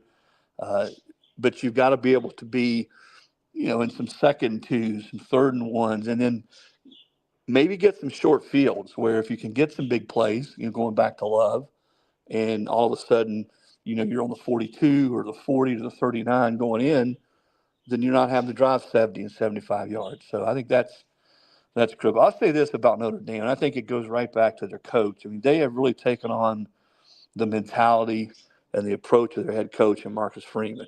Resolute, tough, completely bought into what they're doing as a team and as a program. And I think all you got to do is go back to week 2 when they lose to Northern Illinois, and everybody's like, you just completely write them off. And a lot of teams don't get back up from a loss like that. And Notre Dame did and got better and better. And they get into the postseason and are playing some of their best football. Chris Lowe, senior writer at ESPN, joining us here on Main Street Sports Today, presented by the Tennessee Orthopedic Alliance of Columbia. Chris, you talk about that kickoff return that Notre Dame had that kind of felt like it kind of broke open that game against Georgia. That, by the way, was by Jaden Harrison, former Pearl Cone standout here in Nashville. But, yeah, you feel like Notre Dame's got to get some scoring, get some juice from some unexpected places maybe to pull off what feels like it would be an upset if the Irish were to win this ball game tonight. And, it's funny that you mentioned the one loss for Notre Dame against Northern Illinois. We've talked about it on a couple of occasions on this show. Whoever wins your national championship is going to have a completely inexplicable loss. Yeah. Either Notre Dame losing to Northern Illinois or Ohio State losing to Michigan. And, maybe that was the wake-up call for Ohio State and maybe for Notre Dame as well. I don't know. But there's got to be a little bit of how do you lose those games and beat who you've beaten? No, I mean, I agree. I don't think Ohio State would be here. I think they probably would have stumbled had they not lost to Michigan. Now, that's a loss that even if they were to win tonight, it's going to stick with them because Mo, in that rivalry, Ohio State-Michigan, you lose to the other side, you're reminded about it for the rest of your lives. And none of these kids on Ohio State's roster have ever beaten Michigan. And so that's why I think coming back from that and getting a second chance, I mean, they played pretty mad, pretty angry ever since then. I mean, guys like Jack Sawyer, Tyleik Williams, those guys came back. Travion Henderson, Ibuka, all came back because they wanted to beat Michigan. They wanted to win the national title. Well, the Michigan thing went out the window when they lost, played, as you say, pretty inexplicably bad. But, that loss to me is more explainable than losing to Northern Illinois. Michigan's got a bunch of dudes who are going to be draft picks. I mean, Mason Graham's a draft pick. The other D tackle's a draft pick. Now Will Johnson didn't play in that game, but the corner. So Michigan's got some talent. Of course, they came back and beat Alabama in the bowl game, but the Northern Illinois loss. I mean, there's probably not anybody on that roster at Northern Illinois who could start at Notre Dame, which again I think speaks to Notre Dame's ability to get back up off the floor after losing an embarrassing game like that, because Northern Illinois was like a middle of the pack MAC team, and no one, I guarantee you, no one outside that locker room, maybe even some in the locker room, thought they could get to this point after that. Which, I mean, that's where you get back to leadership, your coaching leadership, your player leadership, and Notre Dame was able to lean on that. I think Notre Dame is talented. I don't think they're nearly as talented as Ohio State. And it's been my experience when you get to this point, really in any sport, but certainly in football, when you get to this point on this stage, talent almost always wins out. And in basketball, you see some upsets. You see teams that make the Final Four, and you're like, how in the world did they get there? But you're dealing with 5 guys on the floor at one time. In football, there's so many more guys involved. You just don't see often anyway in a championship stage like this where one team who I think is clearly talented and more talented than the other team, Ohio State over Notre Dame, that the team that's not as talented to win. But hey, that's why you play the game, man. And I do think it's a great story for Notre Dame to get here, because Marcus Freeman's a guy. I had people tell me when he got the job that know a whole lot more about football than I did. Hey, that's a really good hire. But if you'll remember his first game, Brian Kelly goes to LSU and Marcus coaches the bowl game. They lost. Then his first 2 games in his first full season, they lost. So he's 0-3 right out of the gate. And all of a sudden, invariably, well, is this guy ready for the job? Is he too young? Should they have gone outside the quote unquote Notre Dame family and not promoted within? And, I don't think Marcus ever really listened to that. I think he stuck to his guns. They did what they wanted to do. They brought in the kind of players they wanted to bring in. They did not and have not lived in the portal. Now, they brought in some guys at key spots. But I think the big thing is they believed in what they were doing, and now here they are in the championship game. So I think that's been one of the better stories in college football. And then I think Ryan Day, he absolutely went through hell after that Michigan loss. They were ready to fire him. If you guys would have gone up and done your show in Columbus that next week and taken a poll, and you talked to 100 people every day, 100 fans, I bet you 75 to 80% of them were ready to fire him right then. And here they are, having bounced back from that. So you got 2 teams that I think in a lot of ways epitomize why we all love sports is they sort of got back up off the ground and were able to make something out of the season, and here they are playing each other for the top prize. If that number was 80% after the Michigan game, what is that number if they lose tonight but also lost to Michigan in the same season? They're so close to really kind of reclaiming the whole narrative of their season, as ugly as that loss is and as much as that rivalry means. But a national championship certainly feels like you would carry it a long way. But what is the ultimate take-home if they stumble to Notre Dame tonight in your mind?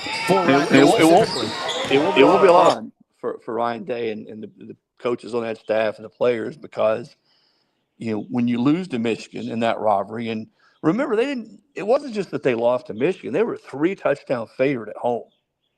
And Michigan had a pretty lackluster season, and they come in and you can't score more than 10 points. They beat you 13-10. So I think it was the way they lost, the fact that they were such a big favorite. But yeah, you lose this game, even though you had a great run in the postseason, and yeah, all that comes back up again. It rears its ugly head. Well, Michigan's the biggest game of the season. You lose that. Now you're in the championship game. You screw around, you lose that. So, yeah, it comes back up. A lot of pressure, way more pressure, and that's a good question, too, because way more pressure, if you want to look at this game from all angles, to me, on Ryan Day and Ohio State than there is on Marcus Freeman and Notre Dame.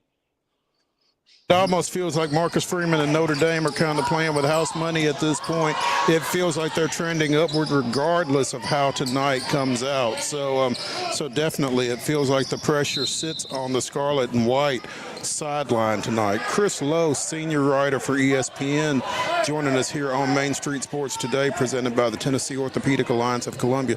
Chris, good friend of mine was mentioning, and we talked about it briefly, the fact that you don't have a Southeastern Conference team represented in this national championship game tonight, second year in a row.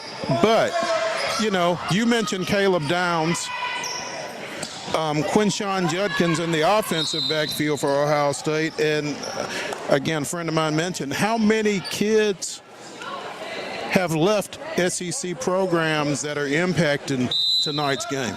Well, those main ones, I mean, those are two guys that have been a big part of what Ohio State has done. Riley Leonard didn't play in the SEC, but he played obviously in the ACC for Duke. So there are guys out there that, and that's just the world we live in right now. You're going to see every year on some of the teams that play for titles or get into the top four teams are going to come from other places. I'm not really to jump out. I'm not on board with the whole narrative that the SEC's sinking and all of a sudden everybody else has passed them up. I do think that because of the portal and because of NIL, that the talent, you had all these schools that were stockpiling talent, i.e. Georgia and Alabama, and there was a big gap. Well, I think now some of that talent's going to be spread out more to other teams. Maybe kids who weren't starting but were really good, talented players move on elsewhere and become stars, and I think you've seen some of that. I think the other reason for it, pretty simply, is, well, first of all, last year, let's look at it from 1,000 feet away. Alabama's an overtime loss away in the Rose Bowl from playing for the title. So it wasn't like the SEC was that far off last year. This year, I think there was a little bit more balance in the SEC. Let's be honest. People in the SEC may not admit this, but over the last 7 or 8 years, that league's been pretty top-heavy. It was Alabama, Georgia, Georgia, Alabama, and then LSU had that great year in 19 where they went unbeaten and won it all with Joey Burrow.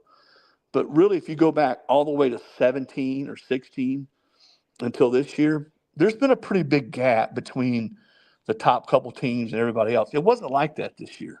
You had way more balance, way more teams middle of the pack beating teams in the top 2 or 3 all the way through the season. And we can sit here and reel them off. Vandy beating Alabama, Arkansas beating Tennessee, on and on and on. Georgia losing by 3 touchdowns at Ole Miss. Ole Miss going to South Carolina and winning by 3 touchdowns. There was a lot of that this year where the league just sort of cannibalized each other.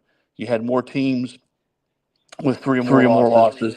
And I think that was a big reason that, the SEC only got 3 teams in. I mean, I would have bet you a lot of money, Mo, to start the year that the SEC would have had at least 4 teams in. But because of how balanced the league was this year, and you had the teams at 7, 8, 9 that were winning some of these games. Remember, Ole Miss was in great position. Even after losing to Kentucky, they're in great position to get in the playoff, and we're playing really good football. They go to Florida and lose to a resurgent Florida team. South Carolina playing as good as anybody in the season. They go and beat Clemson. I was at that game, the last game of the regular season, but they lost 3 games, and they probably, obviously they didn't get in over 1-loss Indiana. So again, I think you look at the league as a whole this year, it was pretty balanced, and I think that's another reason that probably you don't see the SEC in the championship game. Shifting gears, Chris, for just a second away from the event getting ready to take place in Atlanta here in a couple of hours. You've got an article on SEC.com, on ESPN.com. There are those that would say it's the same thing, but anyway, Marshall is fined by the Sun Belt for opting out of the Independence Bowl after their roster got decimated following Charles Huff's departure.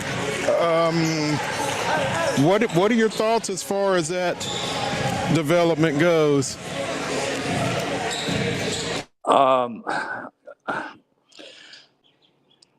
I'm hesitant to point the finger at any one person because I think when something like that happens, there's probably blame to go around, Mo. Here's what I would say, though, emphatically. Man, that just stinks to high heavens, as my grandmother used to say. That's probably an old school saying, something stinks to high heavens. For those kids on that team who were still there, who were a big part of that team, winning 10 games and winning a conference championship, and they don't even get to play in a bowl game.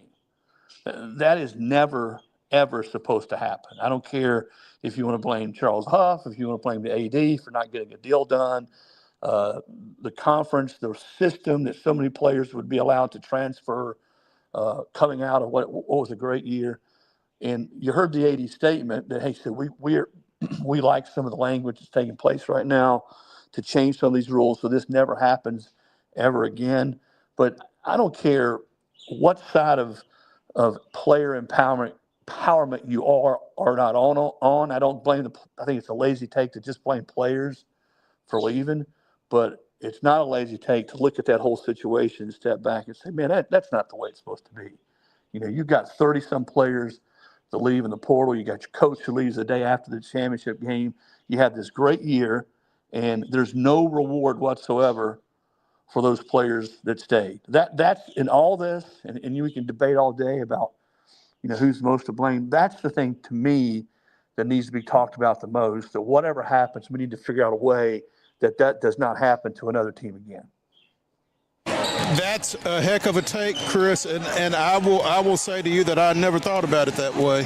And what you just said makes a lot of sense. For the kids that stayed at Marshall, that situation really stinks. You're absolutely right. And, you know, that's why we get guys like Chris Lowe from ESPN on Main Street Sports Today, bringing you that kind of insight and that kind of take. Chris, we appreciate your time, man. Always great catching up with you, and look forward to having you on again soon.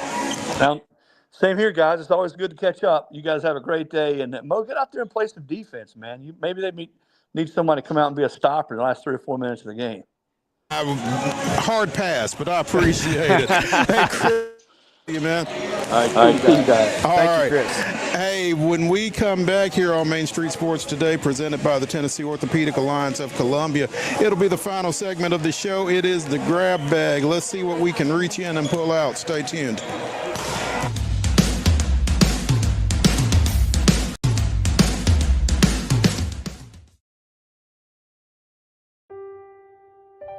This holiday season, the largest lantern festival in the country returns to Nashville Zoo. Experience more than 1,000 all-new, handcrafted lanterns, towering creatures, magical worlds, and a North Pole village. At the center of it all, the Smashville Ice Rink. Welcome back to Zoolumination at Nashville Zoo. Bigger, brighter, and better than ever.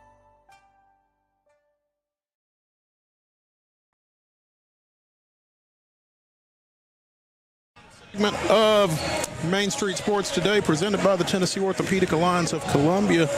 It is the grab bag. That's Wade Neely. I'm Maurice Patton, and yesterday morning I woke up to the news that apparently Tanner Scott, it's not been announced yet by the team, but Tanner Scott has signed a 4-year, $72 million deal with the Los Angeles Dodgers. That's former Padres reliever Tanner Scott. He was acquired midway through the season from Miami, one of the top closers of this season, one of the top closers in the game, and apparently he had been a Braves target this offseason. But the Dodgers have signed Tanner Scott, apparently. Again, the Dodgers haven't announced it yet, but everybody else is reporting it. And basically, the Dodgers have signed Tanner Scott like they signed everybody else. And there's a lot of wondering, how are they doing this? Is this legal? Well, MLB has to approve all of this stuff. And apparently it has been approved, so apparently it is legal. But, you know, the deferred money and that kind of thing, it's odd, but at the same time, I mean, I don't know what's stopping anybody else from doing it. Yeah, I'm not sure if the Dodgers have figured out a hidden formula, a strategy, a recipe, but I saw this take earlier. A buddy of mine actually texted me that said, It's interesting that Major League Baseball is adopting the new format for the All-Star game this year, where they're just going to have the Dodgers take on the rest of the MLB. He thought that was a bit unusual, and I guess kind of it is, but that's essentially what it kind of feels like we're trending toward. This is a stacked team that just kind of continues to find ways and find shekels here, find shekels there to sign big targets. Again, 4 years, $72 million. $20 million of that is in a signing bonus. $21 million of that is in deferred salary. So more than a quarter of what he's signing for is going to be deferred. And again, apparently it's okay. Why doesn't anybody else do it, I wonder? That's what I'm curious on, right? Is this is the one sport that we've talked for years and years and years, you know. The payroll matters more seemingly than any other sport, and it has always been the kind of joke, you know, you can just outspend everybody and your team should be able to win. And we've seen it obviously play out. Some years we haven't, but at this point it's just kind of an embarrassment of riches, and it does make you wonder, is everything on the up and up, or it does make you wonder, what do they have figured out that nobody else potentially has figured out at this point? In addition to the reliever Tanner Scott, they signed Japanese right-handed starter Roki Sasaki on Friday. They signed Blake Snell from the Giants earlier in the offseason. They've signed outfielder Michael Conforto. They've signed infielder Hyesung Kim. They're bringing back Blake Trinan, outfielder Teoscar Hernandez, and utility guy Tommy Edman. I don't know where all these guys play, but, you know, to say stacked lineup, stacked roster, it's a little bit of an understatement. And if you are not a Dodgers fan, you are concerned on some level for some reason for your team and perhaps for the sport. Yeah, and, you know, what really stinks is this is the one sport that plays the most games, but then it's decided in the smallest window or by the slimmest of margins, it feels like. And on paper, it would take an absolute horrific collapse for a team of this caliber not to have success over the course of 162 games. So that part feels inevitable, and that part is the part that kind of feels demoralizing, right, for every other franchise, especially in the National League. And especially in the NL West, of course. But anything can happen in the postseason. Even a team of that nature is, you know, capable. Things can happen. But, man, it does feel like it kind of puts a sour taste on what's to come as far as the regular season. The wild part, Mo, is you rattled off all those names and everything that they've just done. They signed Sasaki on Friday, and Vegas barely, didn't even move their odds to win the championship next year. A signing of that nature for any other franchise is going to dramatically shift the odds. But they've already got so many pieces, it barely even moved. They went from plus 320 to plus 300, giving them an implied probability of about 25%. So they went from 23.8% to 25% by signing a guy that universally every other franchise would have loved to have had. Kind of wild. That's kind of where we are. Meanwhile, the Braves get the consolation prize that. You remember that catch that Michael Harris II had in Philadelphia? Mm-hmm. Refresh our memory, Mark, if you would.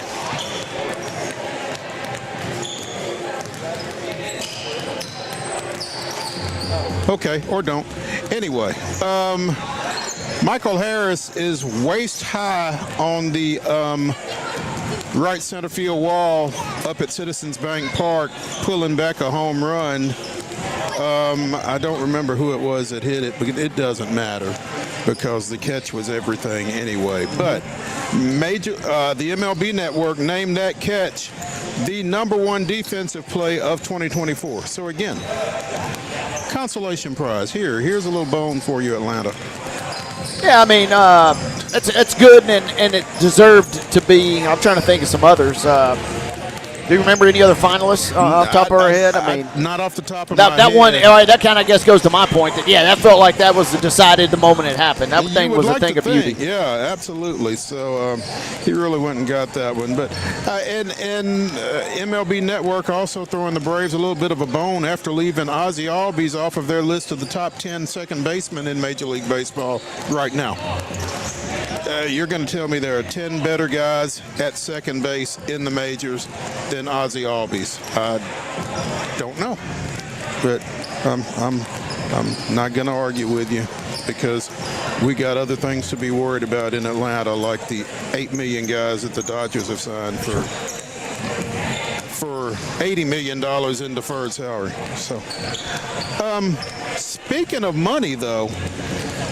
We talked a few months ago about, not long after the Boston Celtics won yet another NBA championship, that they were on the block. The Boston Celtics are up for sale. Wade, I know you've been talking about making a couple of dollars here or there, but it's going to take you upward of $6 billion with a B dollars to purchase the Boston Celtics. Yeah, I'm going to need to go back. Blaze Brown's going to have to win all 4 majors, and I'm going to have to get my bet down now to even come close to that because, man, that is a hefty price tag.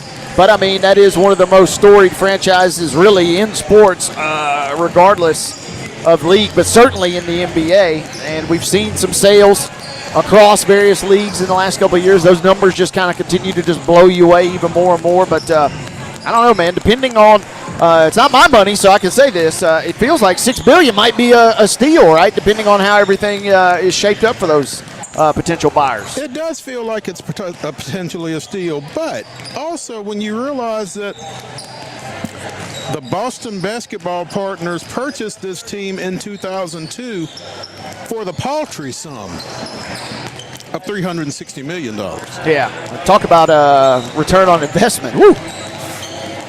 I was an accounting major, but I did not graduate. And so I don't know what kind of a markup that is, $360 million to $6 billion, but that is the classic return on investment. That's the classic buy low, sell high. Yes, right there. And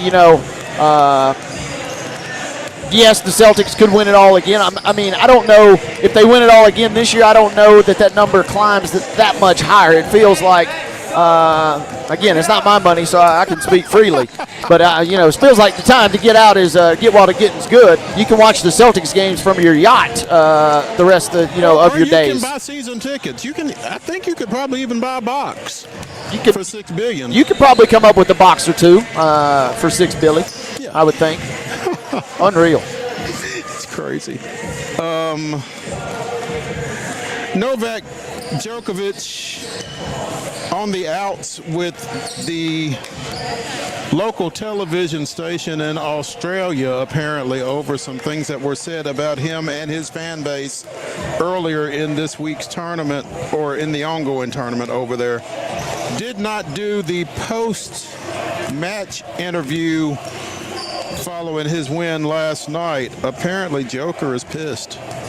Yeah, saw some folks sharing. He kind of gave his own remarks directly on social. And I felt a little cheated, man. One of my favorite things. I love the Aussie Open for 2 reasons. Number one, I get to stay up super late and watch sports that I have no business being up that late watching. Did that Friday when Bonfils from France, 38 years old, turns back the clock and defeats Taylor Fritz, the American.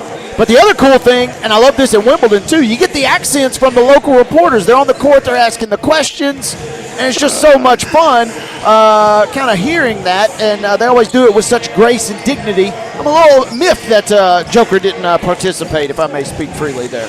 He said that a famous sports journalist who works for official broadcaster Channel 9 made a mockery of Serbian fans and also made insulting and offensive comments toward me. And said he'll continue to avoid speaking to the network. I'll leave it to Channel 9 to handle this the way they think they see fit. So Stay tuned, or maybe don't. I don't know. That's going to do it for the Monday Mirror edition of Main Street Sports Today, presented by the Tennessee Orthopedic Alliance of Columbia. Want to thank the fine folks out here at Zion Christian for having us on board for the inaugural Martin Luther King Day Classic. Final score, Wayne County 75, Lead Academy 20. Getting ready for boys action here in just a bit. Come on out. Check it out. We will see y'all. If we don't see you here, we'll see you tomorrow at 2 o'clock. Thanks for joining us.